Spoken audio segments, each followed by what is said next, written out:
kind of their season in microcosm against the worst team playing the worst football I've seen. It's funny because Wolves weren't that bad against Villa just a couple of weeks ago. Probably should have got a result at Villa Park.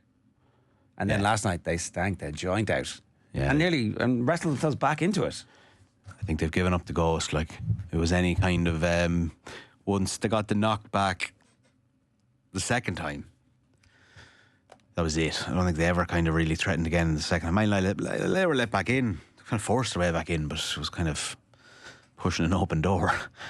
But they'll trouble that record, that Derby record. Points. Yeah, maybe they'll pick up points along the way, but hard to see. God Almighty!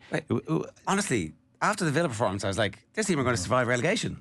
They should have scored in the first half. It was like a hair's breadth offside for a Strand Arson goal, and you're like, ooh. And then they kind of murdered physically at Villa Park. And then last night, that performance, they were not of the same. Something happened. Well, like if dysentery had ripped through the dressing room, you'd be like, okay, that makes sense. I think Alan's, or whoever was on commentary last night, Smudger, wasn't it? Yeah, was making the point. It was like, what if they're setting out from the start of the season? You're kind of like, okay, we need to win about 10 of the 38 games. And now it's like 10 of 23. And I think he just made some sort of disparaging noise like, that's not going to happen.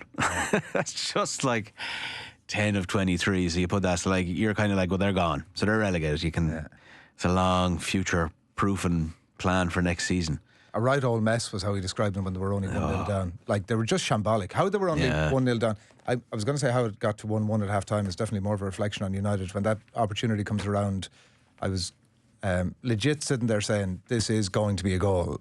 You know, it's going to end up in the back of the net. Classic sort of United. By far the better team. Had created a load of chances. Got the scrappiest goal of all time. And then go in 1-1 at half time. Like, obviously all's well that ends well and all of that, but... A goal befitting of the occasion is how I texted Arthur. I was like, this is look at this shit. Both teams are terrible here. Yeah. But then, I don't know, there's a bit to like about that Man United shape. Obviously, they're missing several key players, but I do think having that extra body in midfield, it's what Villa do with McGinn. They've got Mount instead of McGinn, and Mount is fit and in reasonable form and has strung games together. So you add him into the midfield and suddenly... You just replace Casemiro with a good player. Yeah. Mount's class player. Like, there's no question about that. Like, and I remember looking it up before. I'm not sure he hasn't that many times. It might be a handful at most. Played 90 minutes for Man United. Like, he just doesn't. He's never got a good run at it. But he's class. You can see it. Some of his passing when he really opened up there in the second half. Some of his passing into Mbeumo or Ahmad, like he zipped it across straight away. There was no kind of behind them or anything else. That's class. But I don't. Do you know the same way? And it's like, because you don't. It was so funny watching last night and watching compared to other games. The chances they were getting, and you were seeing like Dallo got in a few times, going and thing. You're like, so this is what this is supposed to look like. This is what the system is probably supposed to look like when it's operating really well. And maybe it's a case of, geez, if you had better players, does this system work really well? Or does it just work really well because Wolves are that inept? I'd be worried about drawing too many conclusions from it, given the quality of the opposition. Yeah, that's now, it. Listen, having said that, they have played teams like that before and not done what they did to them in the second half last night. So, listen, it can't be all... You can't beat a team 4-1 and us sort of, but downplaying it here today. The Mount goal, the little run, again... Caveat of the quality of the opposition, like they just weren't at the races. Was that for 3-1? That was 3-1. Yeah. And they were obviously out the gap at that point, but there was an angle of it, one of the replays from sort of behind where it was almost a Mount angle where you could see Bruno eyeing up the pass, and you know what's happening at that point with his body shape. He sees Mount's about to go. Just thing of absolute beauty and perfection, the crispness of the volleyed connection. Like, obviously they didn't stand a chance, but it was a beautiful. It was. Mount, just checking, he doesn't actually have a Premier League medal. He has a Champions League medal, obviously. But he mustn't have played enough games the previous season, or didn't. He was at Chelsea, but didn't. I don't know. I think that that bit of analysis I was talking about yesterday, Glasner's done, it's like, the system doesn't matter. It's the position on the pitch at any time when you have the ball, when you don't have the ball. Like, in 3 months' time, they'll have Martinez fit, De Ligt and Yarrow playing well. They'll get a central midfielder for Christmas. bit of a tree, and several other players playing better and fit, and that suddenly it'll be 4-4-2 out of possession. Yeah. And it'll be a low defensive block, swarming and pressing, and so it's very hard to judge. Like because you're going to rely on sort of on the eye test with a lot of them.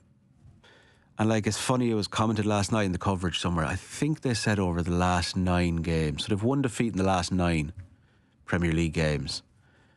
I think it was Dave Jones on Sky who made the point. He was like, only City have scored more than United in that time, which I'm sure last night bumped it up. I'd say it's probably fine enough margins, but it's so counter to what the prevailing mood would be surrounding Man United. It's a strange season where they're 6th now, I think, and like, you know, they're 5 points off Villa, but you're like, the idea that they'd be looking ahead and going like, well, that's chased down. They play Villa soon enough. 2 weeks' time. I mean, that's going to be... And they always beat Villa.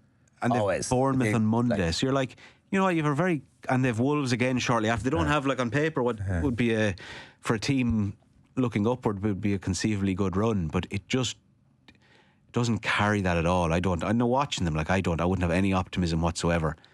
Like, when I went to 1-1 last night, you're like, that tracks. That tracks. Rob Edwards' first goal as Wolves manager. Yes. But you're like, good grief. Well, even the whole Wolves thing, did you see your man, the fan who turned his back at about 3-1 down? He did like the opposite of did the same thing as the Man City fans do, except for the opposite. You only turn your back when we're losing. But, it's a grim scenario. Most of the fans come in after 15 minutes because they're outside protesting. Like, I mean, even from a player's point of view, how disheartening must that be? Like, you know, any idea of getting yourself up for what, even though, you know, United are a kind of a brutal team, just the legacy of the club. People are asking about Rob Edwards in the comments this morning, and we said it at the time, you have to say it again, like, it's a possibility they just sack him sooner rather than later. That'd be, I mean, they could put Donald Duck running the thing and the same outcome is going to happen.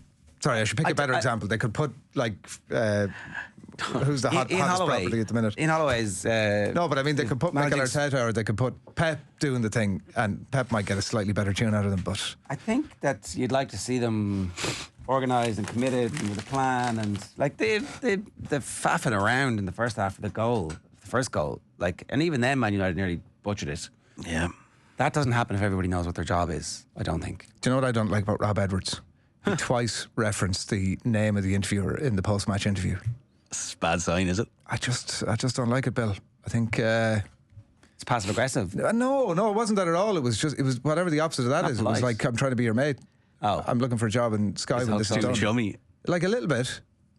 Is that worth reflection on me? No, it's an interesting observation. Feels like it might be. It definitely feels like something I imagine you're trained to do.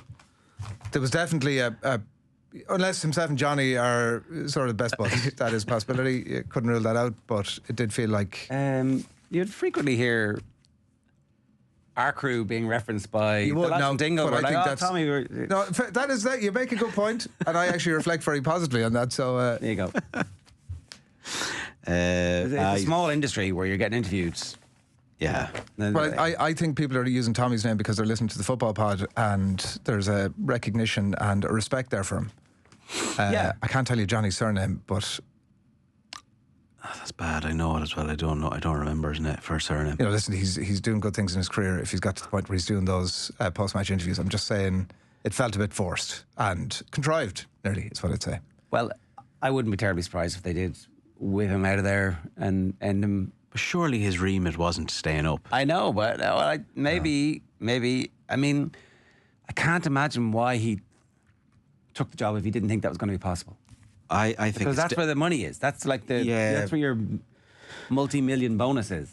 I think you got to be, at least if you're viewing your career, even if you allow yourself the luxury maybe of a 3-year plan. But another relegation on a CV. Yeah, I don't think anyone would hold Luton against them. Like, I think bringing Luton... Second one? Did he bring them down twice? Oh, good question. I'm sure he didn't. I'm sure he wasn't allowed to stay that long. There you go. Yeah. That's I would say. So there's a little gap in your CV here. What? Yeah. You went travelling, did you? No, three relegations in 3 years would be unforgivable. That it. But I don't... he was severed. I do suspect like that they were planning that they weren't planning. I think they were referred to that last night as well. But like, they know now they're bottom at Christmas. This was December 8th. Like, that's the most positive thing that I've heard said about Wolves in the last 24 hours. They know they're going to be bottom for Christmas, which is, you know, like, they're gone. They're relegated. Like, it's not. I don't think there's any turning. It would have to be something momentous. Like, so I don't know if they hired in. He's not exactly an expert at that job. You wouldn't. If you were desperate, if it was stay in Premier League at all costs, you're not hiring him. He said after the game last night. I wrote it down. Give me a second. He was asked about the quality of the defending, and he said first 3 goals was like watching a kids' game.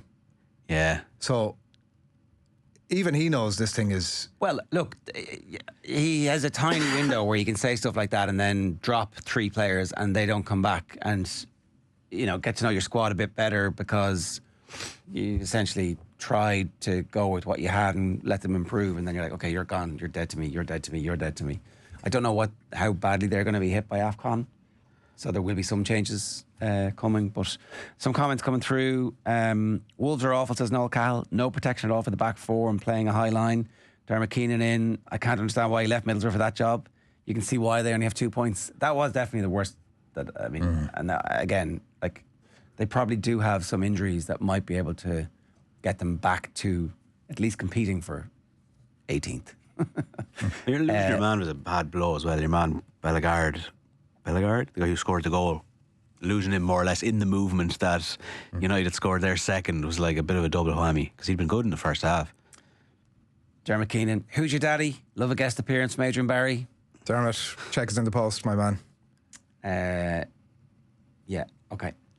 Sorry, in the conversation, which is something we do want to talk about. Mainoo into centre mid and move Bruno back up the pitch. Overall, the squad is emerging. 8 unbeaten, says Carl Daly. They're back, baby. Man United, they're back. Your man with the hair has got half chance, has he? Yeah, I don't know, yeah. The Mainoo thing, as we were talking about before, it's a bit of a head scratcher in general. Like, I mean, we're still sitting here going, the jury's out on Amarim. Does he really know what he's doing? That's definitely one that I have felt that if a new manager comes in there, this always happens. Some player gets ostracised and a new manager comes in and suddenly everybody's saying, oh, why was this guy not in the team before? This is the greatest damning indictment of the previous manager, and who knows how all that stuff comes about. Someone like Anthony or Rasmus Højlund or Scott McTominay. Any of those he didn't sell McTominay. No, but, you know.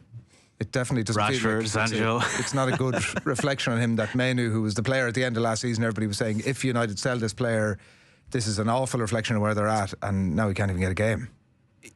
Yeah, so it was the where are we now? So it's 25, 26. The end of the previous season. So obviously he comes in from November 24, and he's never really been a part of his plan. So it'll be the 24, 18 months ago or whatever it was. So no, June 24, when they win the FA Cup, and he goes on and plays for him. So it's been a long running thing. It's been more or less since November. Amarim comes in and he's never really got a run at it. But had his form dropped before? I don't know if his form had dropped, but you know, when you have such a small sample size with a player, and there's just eternal optimism, and you kind of remember the dog. You're talking about the dog days of Ten Hag there. So he was like, ultimately he was playing well enough in a team that was playing so poorly that the manager got sacked. So it's a strange thing to kind of I'd be upsetting if he was to be jettisoned, and I don't understand how he can't be coachable or teachable in what needs to be learned when he is so young and has such obvious ability. Yeah. But at the same time, I do understand why that middle part, it's so imperfect, that middle part of the thing for Man United. But if you're why you'd be so heavily reliant on Fernandes and Casemiro as 2 kind of experienced operators in there. They're far from what I think's needed. But I can understand why you wouldn't necessarily get rid of one of them to throw him in. Yeah. When he's not complete. Like, he's not. I don't think he'd be up. I don't think if he's in there, all of a sudden they're a far better team. Do you know what I mean? I just can't understand how he gets so little time playing. Yeah. Casemiro should be at this stage of his career where he's coming on for 15, 20 minutes. Like, he's been very good though. He's been very, very good. All that weight, whatever he got up to over the summer, he managed to get his weight under control, and fair play to him. I always thought that was overblown. Like, he definitely came back fitter. But yeah, potentially, and it undoubtedly helps the fact they don't have midweek games, so he's having a week between games. But he's been great. Like, and I'd need to go back and check the stats, but there was definitely a few weeks ago, like there was, like they conceded an inordinate amount of goals when he was off the pitch. Yeah. So I don't think he's as much a problem now. They probably won't keep him beyond the season unless I think it's on like dramatically reduced terms. Well, that might be possible, right? It's the end of he's out of contract. Yeah, free to sign a pre-contract agreement as of. Yeah. They don't talk about that much, do they? What age is he? Must be like 33. I just googled it there. Right? Yeah, that's not that old. Like same age as Salah. Reasonable squad player. If you got him to reduce the terms, well, that depends on his own hunger for it. If he wants to stay, he does seem to enjoy it, but maybe he just wants an easier life. I mean, he could make a fortune. Like he could certainly go Saudi and Jesus, lord it there for 3 years, getting more money than he's getting at Man United. Yeah. He'll not want for options. He will not want for options. But he's been good. He's been all right. But if they go, and I'm kind of you're always at that crossroads where you're like, one or two more signings. One or two more signings, we'll see what happens. So I don't know, maybe they go and they get Wharton or Elliot Anderson or one of these guys, and it kind of transforms things. And I do think a bit more dynamism in there probably does make it a lot better and joins things up. And you know what I mean? It's just, but it is so game by game. That is very, very hard to draw. You certainly can't from last night, like it's like that. I don't think it's game to game. I know you live it like this roller coaster of every game where they concede and it's like everything is shit and they score and it's like actually there's something. But those 8 games unbeaten are of a piece. They're bad in games. They're also good in games because they don't have yet fully actualised exactly what it is the manager wants them to do. But there are very clear signs that people are beginning to understand their roles and that the squad understands where it's not just the first team. So you looked at that defence last night and you're like, there's a good chance here if Wolves are at it. Yeah. This is their opportunity to get something. That's not their first choice defence. The defence was actually largely fine, notwithstanding the 25-minute period where they played some of the worst football I've seen Man United play in years. But they managed to dig it out, and that's, I would say, they get in at half time, they reorganise, and they're like, "Come on, lads, look at the team you're playing against. They're absolutely shite. Yeah, come on now, That's a fair point. That's one thing that they have. As much as you'd be I generally be of the opinion that if you're scoring first and conceding, that's probably a better problem to be trying to address than the alternative. If you're constantly going 1-0 down, but they are, which was the case not that long ago. But there was, there's been a lot of results wrought back from losing positions. Well, they're unbeaten this season when they score first. That was the graphic that they. Wow. 1-5 and drawn 4 now. 1-6 drawn 4 last night. Man's first 90 minutes for United was against Palace last week. Says it's Aaron, So I'd buy that, yeah. And like if you were to say he was going to play 90 minutes or be available for 90 minutes for every game for the rest of the season, which isn't outrageous that players go through these passages of finding out what was causing the injury, fix it, address it, get fit and start to play. Like he's a very good player. Nice class, yeah, he's class. Do you think Manchester United will struggle when Mbumo and Ahmad go off to AFCON next week? Asks Dermot Keenan. And Mazraoui. Yeah. I suspect they probably will. It's suboptimal because Mbumo's been good. Mbumo looks shagged. So some confusion about when they're going to go. I think the Monday is the day, but they obviously play that Monday night. So they might I don't know. play the game and get a private jet. I think I was looking at it. I have a feeling Morocco are first out. So I forget where it is on. Is it on in Cameroon? So maybe Mazraoui goes before. Maybe he needs to go before the Monday. Like if you're not flying out the Monday night. I don't know. I presume they're travelling. They're not heading to Manchester Airport. Like it's not. They'll be all right. Mossy Lyons is given out to us. He left Middlesbrough because his family lives in Birmingham and he wanted to be closer to his kids. Do your research. Well, Mossy's going to have a lot of time to drop the kids to school and pick them up. And, tidy up the house during the afternoon because he made that decision. I get it. I get that he wants to be closer to his family. And I'm sure he made plenty of money from Luton as well. And maybe he'll end up taking a Sunday League job at some point in the future because he can. But there was an opportunity to come up with Borough and then have a pick of a good Premier League team, perhaps. Yeah. Do your Mo Salah. research. Mo Salah. Jamie Carragher. inserting himself is the thing that everybody was waiting for. He said a few days to think about this. One of the weirdest aspects of it, like, I mean, there's different wrinkles to it, but I thought one of the weirdest things was his point about, like, Salah should be a better ambassador, and when Florian Wirtz has an opportunity to score, he should be rolling in the ball, letting him stick it in the back of the net, at the expense of a goal of his own, and going over to him and saying, "You're the future of this club. That's me passing the mantle to you." I felt that was actually a very strange thing to come, particularly from a former player. Yeah. Who would have killed his granny to stay in the team. Do you know what I mean? Yeah. And if all the cliches that we think we know about strikers in terms of their thirst for goals is true, then that's never going to happen. No. Like, you could be a brilliant ambassador for the other clubs, and he might have a valid for the club in many other ways, and he might have valid points around that. But I just felt that one particularly was, you're going to give a goal away to one of your teammates. Yeah, there was a few strange parts about it. The perception as well of when he arrived, whatever, known as a Chelsea reject, and hadn't achieved anything with Egypt, and I suppose despite previously downgrading what those achievements even would have been. Strange tone, but you kind of expected, like, you expect him to be fierce protective of Liverpool in that aspect.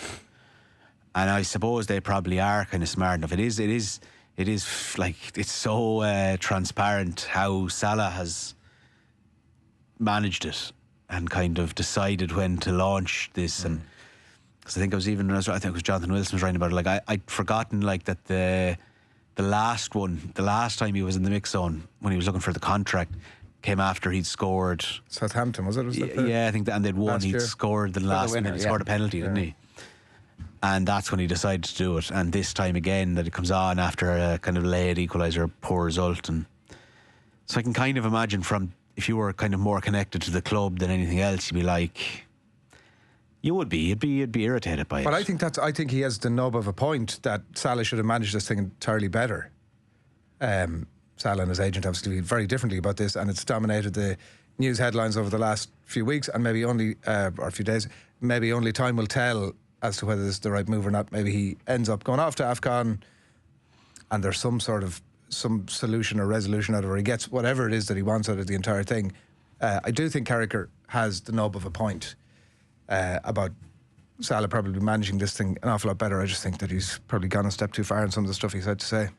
So, Slot told him he wasn't travelling in front of everybody. Is that what happened? In the style of, I've just been selling the paper here. You've been having some words in the paper, have you?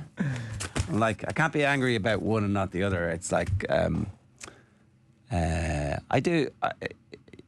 Mick was asking the question on the newsround last night. Do you believe that players at that level deserve a different type of treatment? And I suppose, yes, but is always the answer, right? If Liverpool have decided over the last 8 weeks that they made a mistake in giving him the contract, then what they're doing here is they're precipitating a breakup. It's a high wire act, right? Because you're going against a club legend, but you know that he is a little bit reactive, and so you put him on the bench, you humiliate him by making him a sub, and he has to come on, and he comes on, and then you don't even take him off the bench for a couple of games after that, and it's like, what's going to happen? Mo's going to go to the press and he's going to say something stupid. And then everybody's happy if he sells it. You're suggesting that's a concerted effort then between board members and manager? Well, so the manager, who isn't the manager, is a head coach. Yeah, I'm sure he still picks the subs though. Well, I know, but it clearly wasn't his decision. It wasn't the head coach that made the decision that Mo Salah is not going to Milan. It's the head coach agrees with the decision not to send him to Milan. So I just think that there is a world in which Liverpool have decided over the last period of time, having made those big signings, that this isn't going to work out if Mo's staying here and he's going to stink the joint out. So what do we do? Are we at that stage now where Mo has to go? Are we going to sell Mo against his wishes? Or are we going to make him think it's his idea? I think that's not outrageous or conspiracy or tinfoil hat. I think that's what happens in big businesses where they have a lot of money invested in something that they're looking at. They're like, actually, we don't need this anymore. And maybe it's not right for us anymore. I'm surprised that in some ways, like I'd be fascinated to know what's going on behind the scenes. There's definitely has to be some sort of sync between the head coach and maybe Richard Hughes or the board, or at some level there has to be some, given the enormity of the asset they have. Yeah. I don't think he could. And the opportunity to get some cash back for it now. Yeah. So if he's saying, if it is, let's say Slot was heavily involved in the decision not to put him in the squad, he has to do that in tandem with his employers, because obviously he could end up jeopardising a significant asset. So I'd be interested to know, and at some point hopefully we will get the detail around all of that. But the surprise that I have is that Liverpool have handled this just as publicly as Salah did, that they didn't go into the office yesterday morning and go, Mo, we're going to have to sit and chat about this. What are you doing? Here's, you know. Suppose that'd be in the column of everybody wants the breakup now. Who started it in any relationship? Who knows? Whoever starts the breakup, right? Yeah, but who do you blame for this breakup? Well, the only issue is the fact it would be fine if they were still doing well and he was dropped. He has a lot of currency here because, as things stand, he was highlighted as the problem. And things haven't. He's been dropped and things have not improved. No, but they've scored 6 goals in 3 games. He comes out after the game where the result I understand, but he comes out after the game where they scored 3 goals, proposing himself to be the solution to the problem. He didn't, though. I don't think he proposed himself. He was like, why am I getting blamed for this? This isn't fixed. That was the question he was asking, I think. I think he look, well, everything he's asking to play centre half. Everything he was asking is pretty legitimate. And he was scapegoated early in the season. It's like, they need to drop Mo Salah. Everybody was agreed they needed to drop. That was the consensus, that they don't have the balls to drop him, and then they drop him. And he reacts badly, / how you would expect one of the great players in the world to react to being dropped. And they're like, what? This guy, he's acting instead of me. Look at him. Yeah, I think Gakpo was as much of the issue as anything. But I just think it's a weird situation where their problem is it's not about scoring goals. They're absolutely fine on that area of the pitch. And Mo Salah, the renowned tracking back defender, of course, isn't going to help things at the other end of the pitch. Yeah. Like it's the wrong conversation to be having about Liverpool. We're having it for very legitimate reasons, because the iconoclastic nature of the player, right, and his value to the club and everything he's won and the profile of the player, etc. It's a totally legit conversation to have. I'm just saying that's not Liverpool's problem. Which bit? The scoring goals bit. No, they're grand. They're okay. And there's the bones of the point is like Salah obviously out of possession isn't tracking back and isn't working, but that wasn't and they knew what they were getting. No, but it's becoming less. And they were happy. They now have players in there who, listen. Let's see, Ekitike looks like a player. I know he hadn't scored for a number of games before he scored. He's actually still a TBC, but they're obviously saying you're not our guy going forward, whatever the scenario here, and that's absolutely fine. He's 33, and so right, but they gave him a giant contract, 20 million a year, 25 million a year, whatever in April. It is.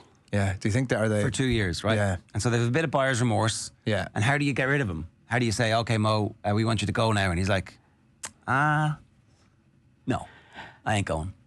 Where am I going? You want me to go? That no, I don't want to go to seems like incredible. I want to go to Real Madrid or Barcelona or. It seems incredible mismanagement. Can I just on the other side of that, by giving him the contract, they can now sell him for something to somebody. And but they've given him what's for? Like he's on like Henry Winter referred to $400,000 a week. He signed that deal in April, so $400,000 a week is what, about 1.6 million a month. So they've already given him the guts of 10 million. Well, I think they were. Yeah. So they were under an awful lot of pressure from the fans at that time. If they get. So exactly. So it's great for the fans. The fans wanted him. Remember, everybody's like, "Oh, it's the best day of my life." Mo Salah signed a new deal. It was like this outpouring of joy from Liverpool fans. We've won the league. We've set up for the future. Everything is great. It's like you have to cast your mind back how great it was that Mo Salah was signing. So they did that, and then actually other stuff became available that they maybe pulled the trigger on a year before they thought they were going to, and now they're set up for a different team without Salah, and they have the asset where they'll get between 50 and 100 million for him, right? Anybody think they're going to get less? I don't think they will, though. Like maybe if Saudi, maybe they go mad and they do it, but like they're not fools like either. It's like, well, fine, we'll just wait 6 months. Like you're not like that. They did spend 70 million on John Duran.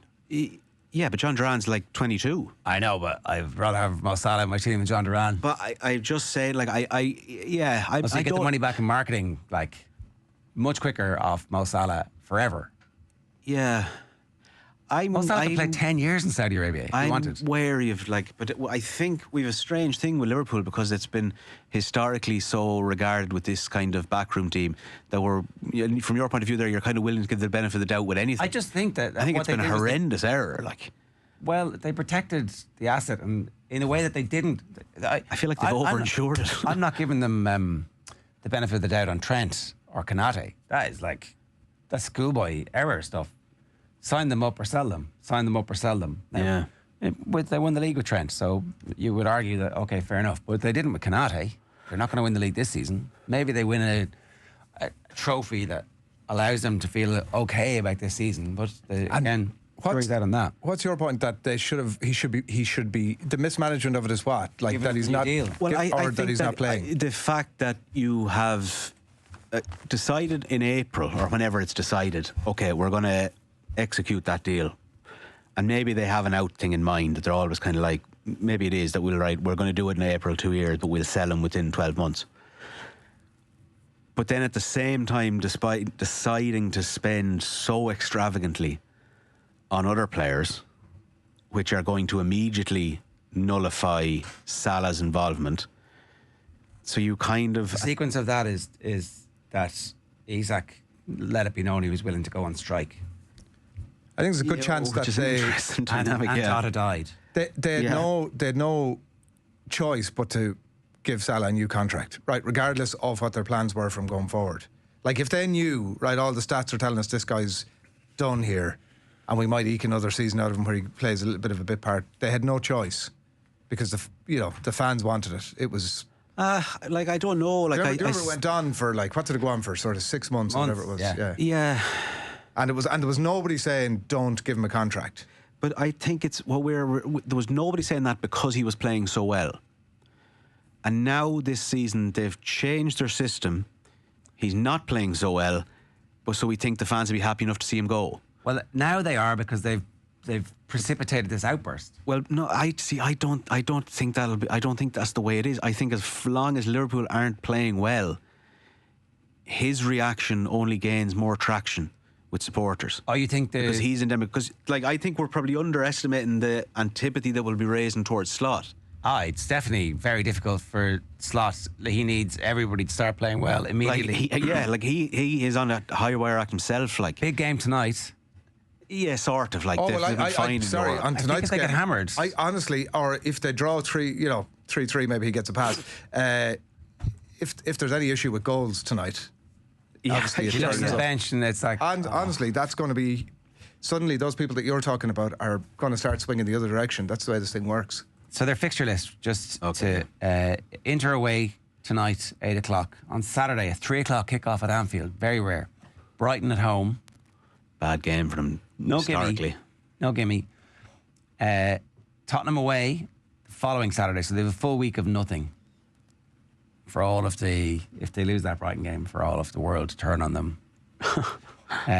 Spurs home form abysmal until obviously they played Brentford, whose away form was terrible. So they managed to win 2-0, and maybe Xavi Simons isn't a complete waste of time and money. But anyway, Spurs away, and then just after Christmas, the day after Stephen's Day, they've Wolves at home, then they've Leeds at home, and then they've Fulham away before they play Arsenal at the 8th of January. So that's a very easy fixture list.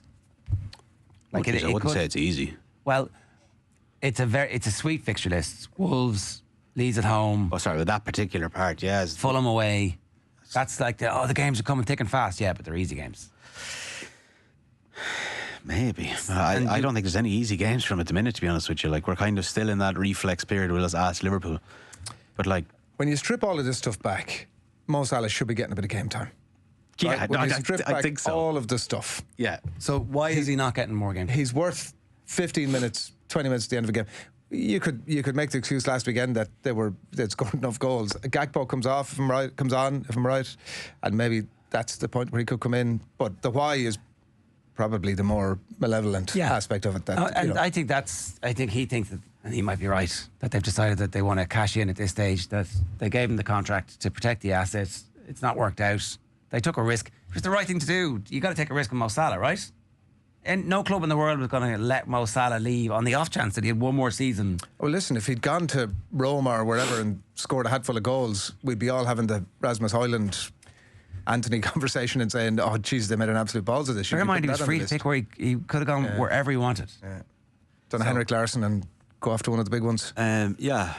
Or City. You'd have to wait till his contract runs down. But no, but last summer he was free if he didn't sign that new deal. He signed it. Yeah, if he didn't, but I suppose he's probably not going to leave himself open like that.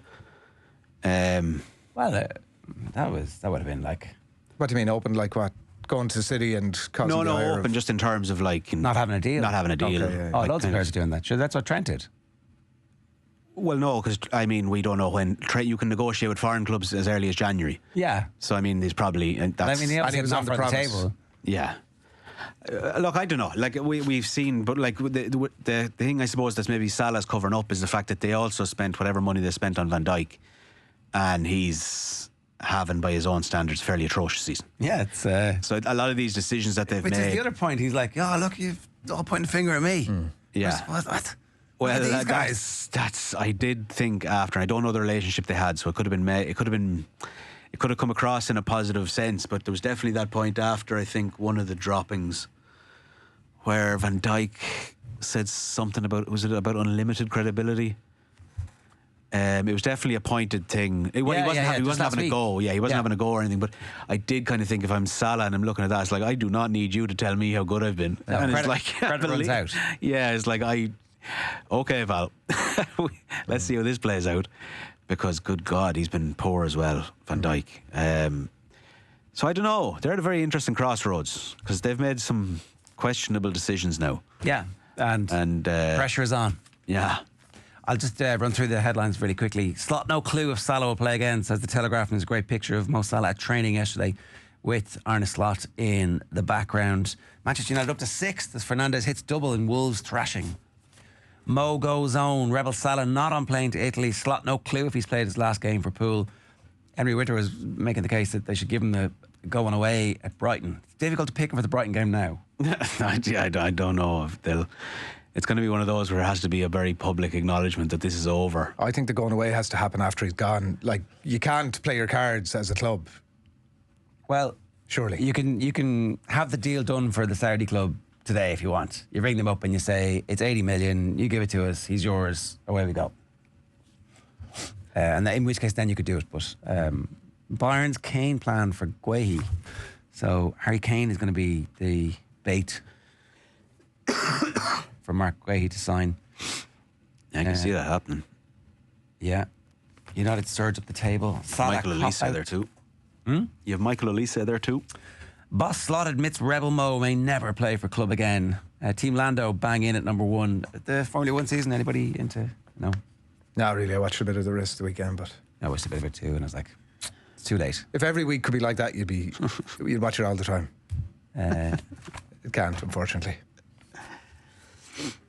He's a lovely man, Lando Norris. That's the big takeaway from the season. Is it? You know, is he? He's just a pleasant, right. you know, not really huge personality. And he got lashed out of it after the win and went to McDonald's for his celebrations. The big takeaway, if you will. Did you get it? McDonald's in Abu Dhabi. They Sphinx, it's all over. It's because he's Egyptian, isn't it? No clue if Mo will wear red again, is the headline in the Sun this morning. Carragher, Slot, Salah tried to throw the club under the bus. He talked about that's a bit stuck out for me on the bus. He's thrown the club under the bus. Should have gone Specsavers, mate. Ireland take on Kiwis at Eden Park next summer. So the summer part of Ireland's rugby season will end on the 18th of July when we go to Eden Park, where nobody's won since 1994. We'll play Australia in Sydney's Allianz Stadium on the 4th of July. Then we'll play Eddie Jones Japan in between on the Gold Coast. So a 3-game summer tour of Australia and New Zealand. I'm not weak to find Slot has no clue if Salah has played last Reds game. Nothing like saying you're not weak to show you're not weak. Well, yeah. It's tricky. It is tricky. It's a hard one. Tricky. He did have to explain, look, just because I seem calm doesn't mean I'm not, you know. I thought he handled the press conference relatively well, but there was was that I'm just going to drink a lot here. He was very clipped in his answers, wasn't he? Like, I better not say too much. I'm about to say something there. Lowe and Ryan to return for Leinster. So James Lowe is back. James Ryan is back. Rico Ioane is available. There's no Andrew Porter, no Ryan Baird, no Robbie Henshaw, no Hugo Keenan, no Jamie Osborne, no Jordan Larmour. So they're missing quite a few for that one. Irish Times.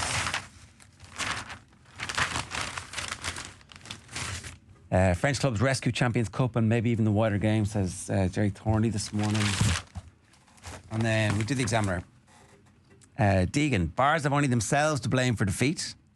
So they've spoken with Maurice Deegan, John Fogarty's piece. He was obviously part of the Football Review Committee, joined last January, and maintains that the 50-metre free advantage for not handing the ball to the opposing team has worked well, even though the likes of Kerry manager Jack O'Connor viewed it as unnatural. On the same page, Kieran Shannon says Thurles Epic deserved better ending than referee playing God. You've compared and contrast these two pieces. Yeah, I was having a look at it there this morning, and obviously the conversation goes on and sort of boils down to, like Kieran Shannon is saying, like, you know, the bar substitute holds the ball for 2 seconds with his back to the ball, the whistle goes, he may think in fact that it's a free for his own team rather than for Dingle, and that's why he holds on to it. But I would be more, I must say, in the Maurice Deegan camp, who says the ball was on the ground, the Finbars player picked it up. Why he picked it up, I don't know. He should have left it on the ground. He didn't hand it back on the full, which is the rule. So the ball was brought forward 50 metres. So listen, there's a lot of nuance to this, and like, it's an unfortunate test case, I suppose, if you're on the Finbars side of all this. But like, ultimately the whistle goes. The point being that you've got to leave the ball down and get the hell out of there. There's no ambiguity for, is it a free for us? Maybe it's your ball. Is it whose ball is it? Will I pick it up? No. The point is, the whistle goes, you leave the ball, and you get the hell out of there. You're not second guessing yourself to think. You definitely have a look at the referee to see which way the arm is blown, don't you? Yeah. Our arm is pointed. So it moves from that then, and Kieran Shannon's piece, he goes into a sort of the comparison about the point of, you know, such a game being decided on something so whimsical, and, you know, he draws the comparisons. You know, Cormac Riley adjudged, the referee Cormac Riley adjudged, apologies Ger, that Andrew McLaughlin had impeded the 2011 Leinster semi-final, impeded Bernard Brogan at the end of the game. You know, given the stage the game was at, this free shouldn't have been given, which is kind of the point that a lot of people are making, obviously, in relation to the Dingle stuff at the weekend. And I sort of feel if you're going to do it in the first minute, then you got to be consistent and do it all the way through. I do wonder if there is an amendment to the rule that they could bring in, because I will say that, and equally feel that a 2-point opportunity, a special rule in the last 5 minutes. No. I feel a 2-point opportunity is too penal for the offence. Right? I don't know if you heard the show yesterday, but Tommy had a brilliant bit of game theory where what should have happened was somebody from Finbar should have abused the referee verbally to get him to bring it all the way in, to make it a 13-metre free in front of the goals, at which point you're giving Dingle the choice of an easy equaliser or a more difficult 2-pointer. And suddenly they've gone from guaranteed draw to, I'm risking losing this, to ratchet up the pressure. Whereas this was in many ways like, sure, look, the game was over, last kick of the game, you win it or lose it. I'd go a step further to make it less penal. So anything, listen, give me time to tease this one out, but anything between the 21s for this particular offence has to be you can't bring it back out. A 21, let's say, and you can't bring it back out, or whatever so you're only giving them a 1-point opportunity. I think 2 points for that offence. What if you're 2 points down? Is unfair. You can't bring it out. But if I'm 2 points down and it's the last, kick it back out the pitch, obviously. But it's the last play of the game. If it's obviously, then you got to make the call. But my point is, you're giving 21 or whatever it is. Well, sorry, that can't be brought out to be kicked from a free. In this scenario, right? Just to, I'm 2 points up, and I foul you. Yeah. And I know you can only get a 1. Yeah. Happy days. I'm with you. Yeah. Cynical. Yeah. My cynicism. The game theory kicks in, and I'm fair enough. You've poked a giant hole in my my plan here, but it is a very fair point. It just feels very penal. You'll never eradicate cynicism, whatever way the rules are there. Like, if that game had been 3 points, and it was just the onus was just stop these scoring a goal. Yeah. Sure, then do whatever you want. There's nothing you can do. There's nothing you can do to stop us. But I think Tommy's point yesterday was they could have been more cynical to try and at least make it a doubt in their heads, whereas there was no doubt. He had to go for it. It was like, this is it. It's all come down to this. And imagine the feeling he must have. Imagine how alive he must have felt running up to that ball. The big news for everybody out there, really, that we buried the lead this morning. Rivals season 3 is filming. Are you Rivals fan? No. I've seen it, yeah. I've seen it. You haven't watched it? No. Oh, it's class. Is it? Oh, it is class, yeah. But there's a massive spoiler in the Telegraph, which I'm now going to share with you. Oh, here, you can't say that to me and then... David Tennant is pictured on set. I'm watching I was saying earlier, I'm watching the show, isn't he? Yeah, but he was battered across the head in the final scene of the... Oh, right. I'm watching the Diddy documentary on Netflix. Jesus Christ. Very good. Big sports tie-in, of course. Tupac getting... That's what's for research, is it? Getting taken out after the Mike Tyson fight. Yeah. Taken out's a very run-of-the-mill way of saying he was murdered. Is he not living in Mexico producing? Yeah. The car that he was in would suggest otherwise, but great documentary, really good. I don't think I'd watch that. That's a rough old story. Like, there's an awful lot of human tragedy in that story, and including on the part of Diddy himself. Like, his upbringing was grim in an awful lot of ways. Yeah, probably tempered now in light of. Listen, there's context. I'm just saying there's context, but no sympathy for him. It's what he's doing is terrible, but. Just it charts the rise of how he got into the whole thing, and like an unlikely megastar. Yeah. You weren't at any of the white parties, were you? They were regular. They were fine. Everyone was at them. That's not. Anyway. 17 minutes past 8 this morning. If you want to get in touch, 0879 180 180 is the WhatsApp number. Time for the cash machine.